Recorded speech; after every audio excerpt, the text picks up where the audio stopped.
L'action du Saint-Esprit sur la conscience se manifeste de 3 manières. Par le moyen de la conscience, l'Esprit fait d'abord briller dans le cœur la lumière de la loi divine. Les rideaux d'une chambre peuvent être baissés, les contrevents fermés. Tout cela n'empêche pas la vive lueur de l'éclair d'interrompre parfois l'obscurité. La conscience aussi peut bien être parfois tellement souillée de péché que l'homme fort qui demeure là reste longtemps en parfaite paix et sécurité. Mais quand les foudres du Sinaï viennent à sillonner ce cœur de leur éclair, la conscience s'éveille enfin, prête à faire reconnaître et subir la condamnation méritée.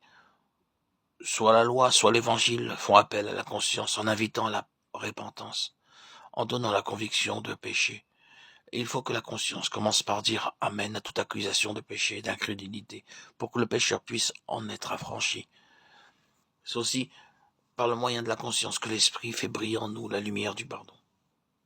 Quand les rideaux d'une maison sont salis, ils ont besoin d'être lavés. Et nous, quel besoin nous avons du sang de Christ pour laver et purifier notre conscience? Le précieux sang de Christ a été versé pour atteindre la conscience, pour la nettoyer, pour réduire au silence ses accusations, et l'amener à témoigner que toute souillure est ôtée, que l'amour du Père rayonne dans l'âme en Jésus-Christ.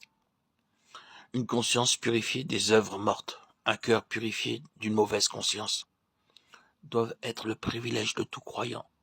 Hébreux 9, 14, 10, 2, 22. Il y en est ainsi dès que la conscience apprend à lire dans son cœur, qu'elle apprend à dire Amen à ce que Dieu nous dit de la vertu du sang de Christ. La conscience purifiée par le sang de Christ doit se maintenir pure en obéissant à tout ce que lui signale la lumière divine. Ici encore, il faut que la conscience prononce son Amen quant à la promesse de l'habitation en nous de l'Esprit qui nous fait marcher selon la volonté de Dieu et qu'elle témoigne de sa foi en cette promesse. Le croyant est appelé à marcher avec humilité, avec amour et vigilance, de peur que la conscience ne l'accuse de n'avoir pas fait ce qu'il savait être bien, ou d'avoir fait ce qu'il savait n'être pas conforme à la voie de la foi, et cela jusque dans les moindres détails. Il faut qu'il puisse en venir à dire avec Paul, ce qui fait notre gloire, c'est ce témoignage de notre conscience, que nous sommes conduits dans le monde avec sainteté et pureté devant Dieu. 2 Corinthiens 1, 12. Comparez Actes 23, 1, 24, 16 de Timothée 1, 3. Remarquons bien ces mots.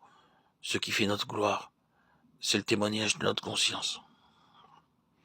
Ce n'est qu'autant que nous maintenons la fenêtre propre en demeurant dans la lumière, que nous pouvons avoir communion avec le Père et le Fils.